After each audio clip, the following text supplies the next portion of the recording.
इसलिए कि वो पुतली मेरी मोटिवेशन थी। Happy birthday from seed smile. अगर मेरे नाम से रिलीज होगी तो मेरा घर बर्बाद हो जाएगा।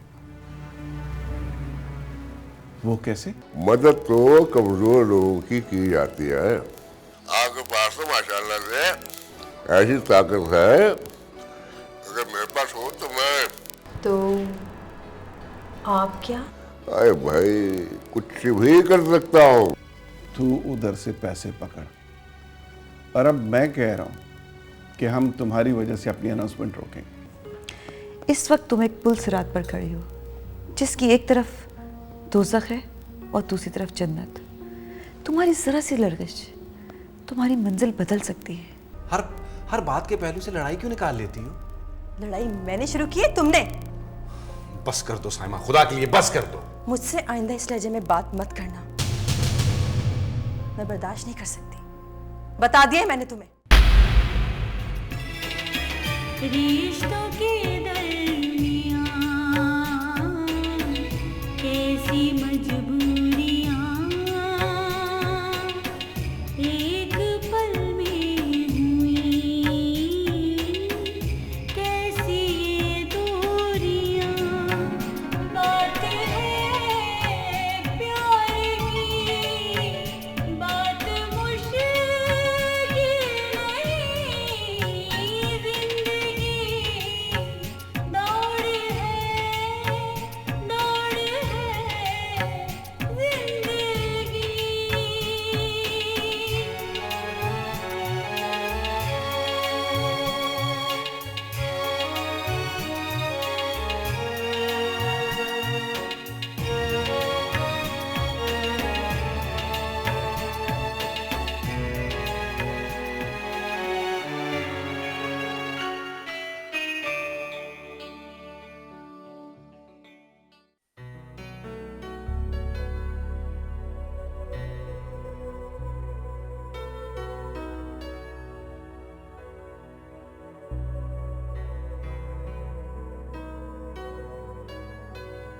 उसे इतना लापरवाह नहीं होना चाहिए था।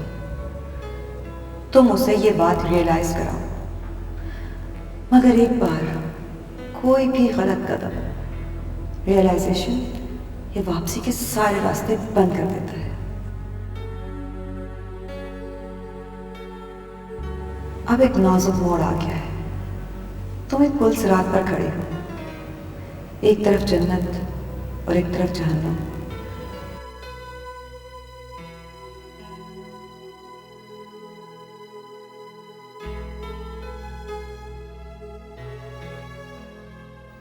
मैं अपने वसाइल में रहना चाहता हूँ साइमा बेगम, समझी तुम? सारी जिंदगी सरते रहेंगे इसी तरह। अपनी तरक्की के लिए अपने स्टेटस, अपने रहन सहन को अपग्रेड करना होगा। चाहे उसके लिए कोई गलत रास्ता इख्तियार करना पड़े। हर गलत रास्ता अगर मंजिल तक पहुंचा दे तो वही सही रास्ता होता है। तुम्हारी जरा सी लर्जिश तुम्हारी मंजिल बदल सकती है।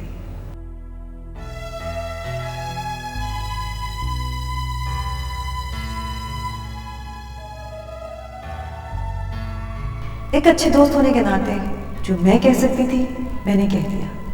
अब तुम जो बेहतर समझो। अब अपने रास्ते, अपनी मंजिलें मुझे खुद तय करना होगी।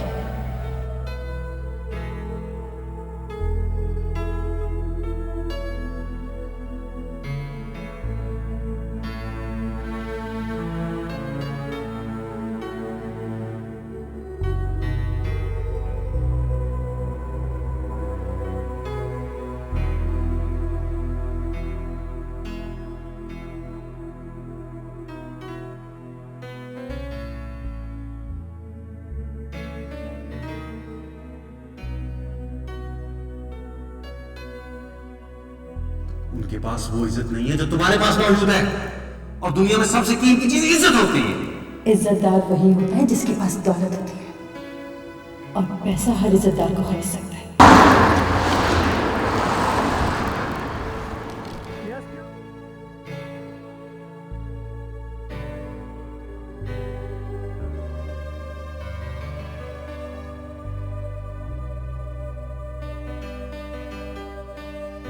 मुझसे आइंदा इस लहजे में बात मत करना, मैं बर्दाश्त नहीं कर सकती। बता दिया मैंने तुम्हें, बस करो।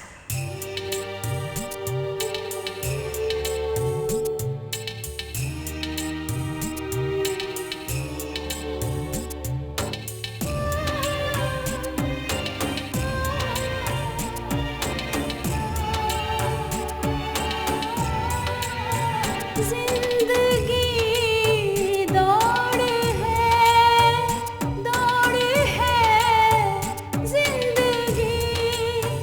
जिंदगी दौड़ है जिसकी मंजिल नहीं, कोई साहिल नहीं, दर्द का एक सफर कोई हासिल नहीं, जिंदगी दौड़ है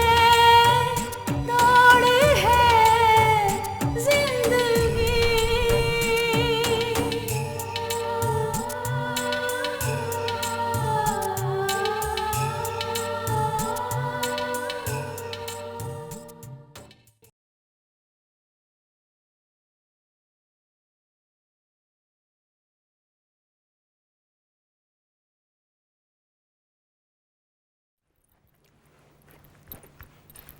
भाई महक बिटिया, तुमने हमारी बात का जवाब नहीं दिया। बड़ों को जवाब देना मुझे अच्छा नहीं लगता। कभी तो संजीदगी से बात कर लिया करो। उस दिन भी तुमने टाल दिया था और आज भी तुम्हारा रवैया बिल्कुल वैसा ही है। ओह मामा, इसमें संजीदा होने वाली कौन सी बात है? कि मेरे और डैडी का मामला है। मैं तो इस घर में फालतू हूँ। सारी जिंदगी तुम्हारे बाप ने मुझे इस घर में प्रॉप समझा और अब तुम भी। भाई ये कौन सा तरीका है? यानी बात कुछ हो रही है, आपने अपने गिले शिकवे शुरू कर दिए। सही कह रही हूँ। ओके मामा, एक मिनट। डैडी, आप क्या चाहते हैं? अरे भाई, हमने क्या चाहना है, बस इतनी ही बात है कि तुम्हारी शादी हो जाए। अभी नहीं। अभी नहीं तो फिर कब? मैं बता दूंगी। तो बताओ, बता दूं। और यूं करते हैं, जब तक तुम सोच रही हो बताने के लिए, तो ऑफिस ज्वाइन कर लो। Okay done. हैप्पी? अबे हम तो हैप्पी। मामा आप? नहीं, मैं खुश नहीं हूँ। अबे ये कौन सी नई बात बताई आपने? मैं अपनी बेटी से बात कर रही हूँ, मुझे गुस्सा नहीं दिलाए। अरे भाई, गुस्सा करेंगी तो अपने नुकसान करेंगी, मजीद कमजोर हो जाएंगे। आपको हमेशा मैंने कहा है कि कॉमेडी से परहेज किया करें। मैं तो कोशिश करता हूँ, लेकिन आपके होते परहेज हो नहीं पाता। Daddy, this is not fair. She is my Bablu W. पीछे हटो, तुम भी अपने बाप के साथ मिली हुई हो। सॉरी। तो तय ये पाया कि कल से ऑफिस ज्वाइन। Yes sir. हमारे यहाँ दफ्तर 9 बजे लगता है, 11 बजे सो के उठते हैं आप। Not possible. सुबह 10 बजे। चलो इतनी सी तरमीम तो कर ले। ओके जल्दी आ जाना, सुबह ऑफिस जाना है। ओके मामा, बाय।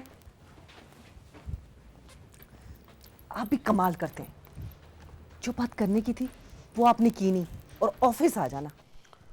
अब भाई, इसमें भी हमारी हिकमत अमली थी। यानी वो ऑफिस आएगी, आदर से मिलेगी, अंडरस्टैंडिंग डेवलप होगी, काम आसान हो जाए। ये आपने अच्छा सोचा। सोचा तो हमने हमेशा ही अच्छा है, बस एक बार चूक हो गई, सोच ही नहीं सके। तो अब सोच लें, माशाल्लाह अभी भी आतिश जवान है। हाँ माशाल्लाह जवान है, क्यों नहीं जवान है, बस ये नन्ही सी रुकावट है रास्ते में। अरे गोली मार दूंगी, गोली। भाई तो इश्ताल अंगेजी हुई ना।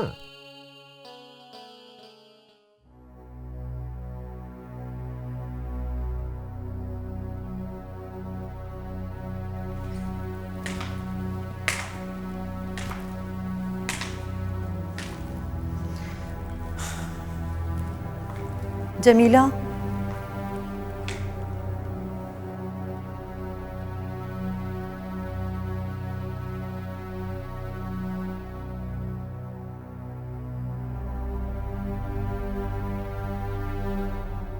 जी बेगम साहिबा। साहब अभी तक नहीं आए? नहीं बीबी जी।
वैसे महक, दैट्स एब्सोल्युटली रॉन्ग। तुम्हें आज के दौर में शादी का मौका मिला और तुमने इनकार कर दिया। क्या मैं इसकी वजह जान सकता हूँ? मैंने शादी से इसलिए इनकार किया है क्योंकि जिससे मुझे शादी करनी है उसके पास वक्त ही नहीं, और दूसरी उन्होंने मुझे ऑप्शन दी, मैंने कबूल कर ली। सुबह से दफ्तर। वैसे ये तो बिल्कुल फाउल प्ले है। दफ्तर जाना फाउल प्ले है? पे ऑफिस जाने की बात कौन कमबख्त कर रहा है? 2 ऑप्शन देना फाउल प्ले है, क्योंकि करोड़पति में 4 ऑप्शंस होती हैं। Very funny. मेरा तो हाथ ही निकल गया। इस खेल में 4 ऑप्शन के साथ पुनः फ्रेंड भी होता है। एनीवेज, ये तो था मजाक। ये बताओ, ऑफिस जाना जरूरी है? क्या तुम शादी के बाद भी ऑफिस जाओगी? दफ्तर जाने में क्या हर्ज है? बच्चे कौन पालेगा? कौन से बच्चे? हमसाए के बच्चे। ओ, गांव अभी आबाद नहीं हुआ, लूटने वाले आ पहुंचे। चलिए, देर हो रही है, बच्चे इंतजार, मेरा मतलब है मॉम और डैड इंतजार कर रहे हैं। जैसे कि तुमने जो बच्चे की बात की है ना, ये देखो बहुत दूर नहीं है, इंशाल्लाह बहुत जल्द बच्चे ही इंतजार करेंगे। आमिर,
ये गिफ्ट भी मैं तुम्हारे लिए ही लाया था। पता नहीं वो कौन सी घड़ी थी। इस सवाल का जवाब तो ढूंढते ढूंढते मैं भी थक गई हूं कि वो कौन सी घड़ी थी जब मैंने तुम्हारे साथ हाँ की। क्या किया था मैंने? गिफ्ट लाया था तुम्हारे लिए, सरप्राइज देना चाहता था, लेकिन तुम तुम्हारे लड़ने के लिए तैयार बैठी होती हो। जब इंसान गिफ्ट लाता है तो इनको आइडिया नहीं करता, कटहरे में खड़ा नहीं कर लेता। इतनी आजादी मैं तुम्हें नहीं दे सकता कि पूछने का हक भी न रहे।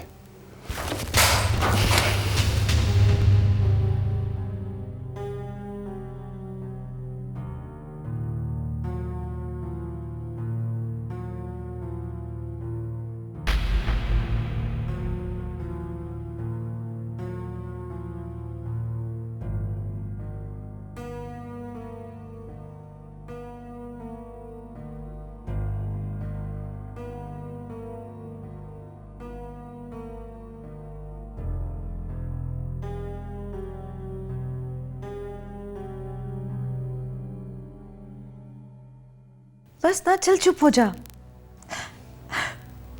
क्या किया था मैंने शगुफ्ता? सिर्फ तुम्हारे घर ही तो आई थी और उसने तूफान खड़ा कर दिया। बस यार, जरा हौसले से। मेरे हिसाब से बात कोई खास नहीं है। गिफ्ट वो भी तुम्हारे लिए लाया था, मगर गए दिनों का गुस्सा उसके इस गेस्चर को खा गया। तुम दोनों का एक दूसरे से यकीन उठ चुका है।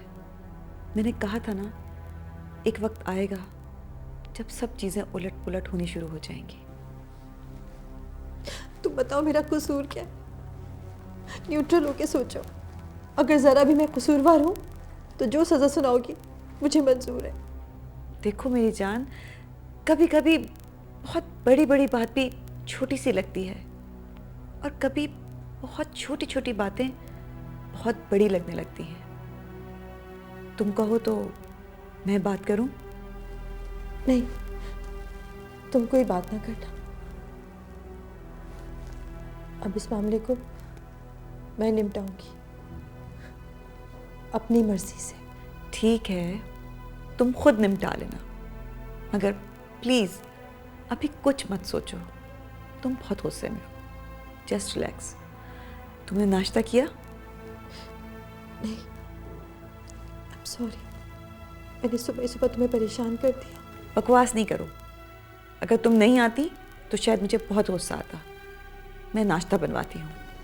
नहीं शगुफ्ता, दिल नहीं कर रहा। अरे बाबा, मैंने भी नाश्ता नहीं किया है, हम दोनों मिलके नाश्ता करते हैं। अच्छा ठीक है।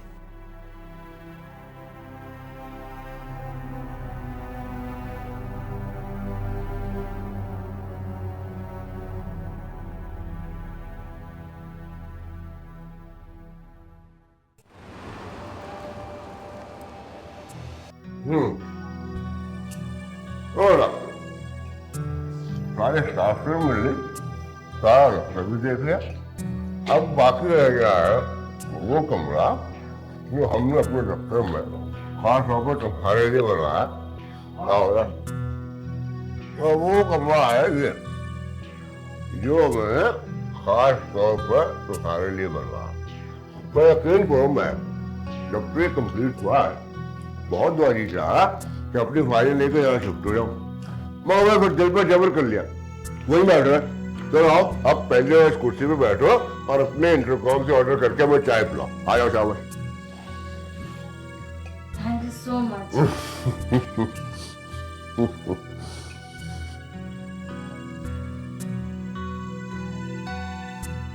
हाँ, मैं बताओ कैसा लगा था? अच्छा है ना?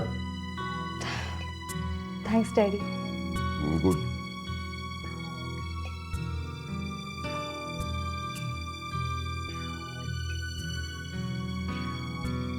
Welcome to be a part of our family, Mehak. Thanks.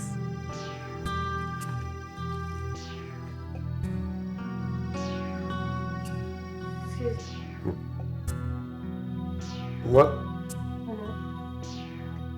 अब मैं आपको थोड़ी देर में फोन करती हूँ। मैं आपसे कह रही हूँ ना कि मैं आपको फोन करती हूँ। थैंक्स।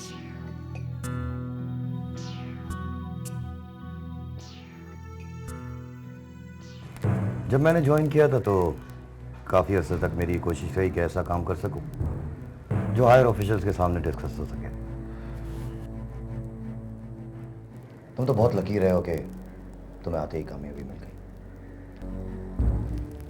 क्योंकि ये सब कुछ किसी बेज़मीर एम्प्लॉय का काम है जिसने इंफॉर्मेशन लीक की। इसमें तुम्हारा कोई कसूर नहीं। तुम्हें शर्मिंदा होने की जरूरत नहीं ऑफिसर। हाँ, next time you have to be very very careful and well planned. Sir, it's all certainly, बस अचानक देखो, जो माल पकड़ा गया है वो बेचा जाएगा। खरीदने और बेचने के दरमियान हम कामयाब हो सकते हैं। Don't worry sir, I promise वो माल किसी भी सूरत हमसे बचकर नहीं जाएगा। Good, and keep your moral up. Okay officer? Thank you sir. Thank you.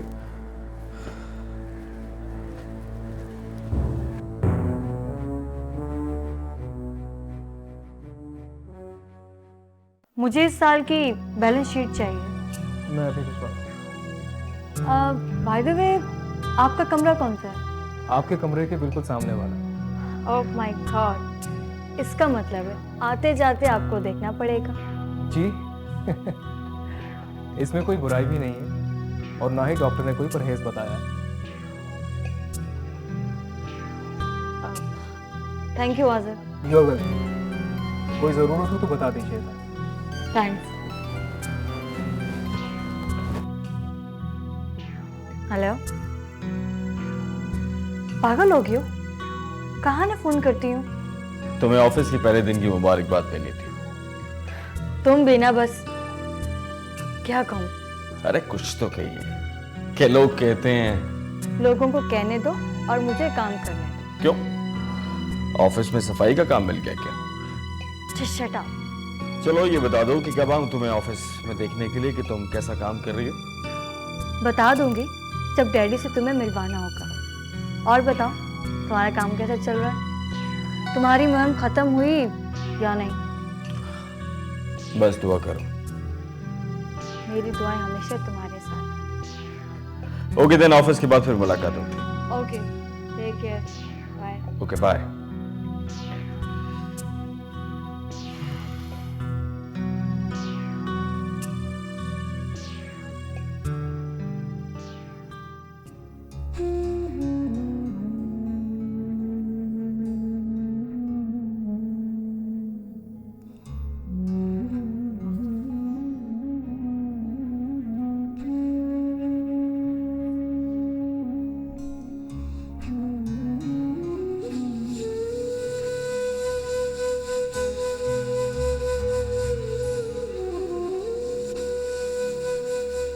Saima,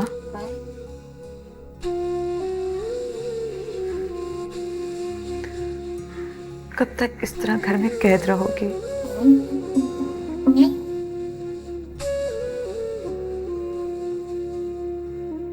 क्या फर्क पड़ेगा किसी की सेहत पर?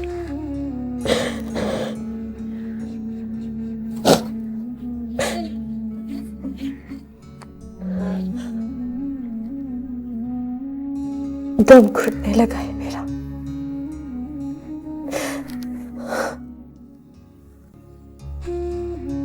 जी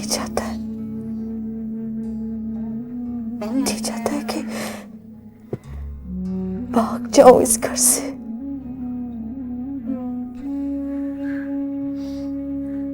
ये पागलपन कभी मत करना। जो भी फैसला करना बहुत सोच समझ के करना, वरना बहुत पछताओगी।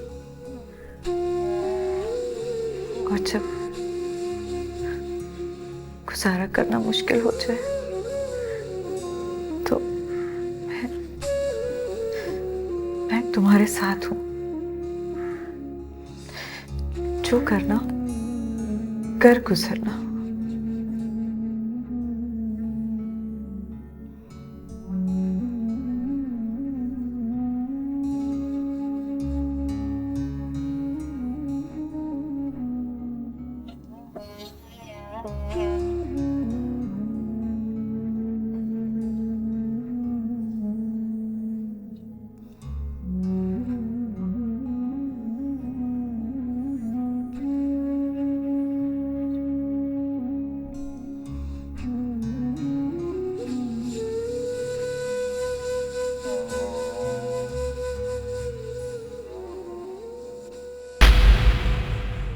किसी ऐसी तंजीम को फरोख्त मना है जो निहत्ते और कमज़ोर लोगों की ज़िंदगियों से खेलते हों, और अपने मुल्क के खिलाफ साजिश मैं बिल्कुल बर्दाश्त नहीं कर सकता। क्यों ना अपने सरहान बेटे का रिश्ता उसकी बेटी से डाला जाए। एक तो मुकाबले का डर खत्म हो गया, दूसरे सारी दौलत इधर से मट के आ जाएगी। महक बिटिया ने ऑफिस ज्वाइन किया ना, तो एकदम जैसे बेटे की कमी पूरी हो गई। ऐसा लगा जैसे बहुत ताकतवर हो गया। मेरा बेटा मेरी जायदाद, मेरे कारोबार का इकलौता वारिस है। किस चीज की कमी है इनमें? ये तो आप ठीक कह रहे हैं, लेकिन इतने दिनों से राबिया से कोई राब्ता ही नहीं हुआ हमारा। तुमने वैसे कसर कोई नहीं छोड़ी घर बर्बाद करने में। अगर अपने गिरेबान में झांको तो पता चल जाएगा कि सच क्या है, झूठ क्या। Go to hell. नहीं, ऐसा नहीं होगा, और अब मैं ऐसा होने भी नहीं दूंगा। Anyways, thanks. इस्माइल सेठ की बेटी को बहू बनाने का फैसला कर लिया, अपनी हैसियत भूल गए हैं? हैसियत क्या है तुम्हारी? खान का डोगरा जैसे छोटे से गांव से ताल्लुक है तुम्हारा।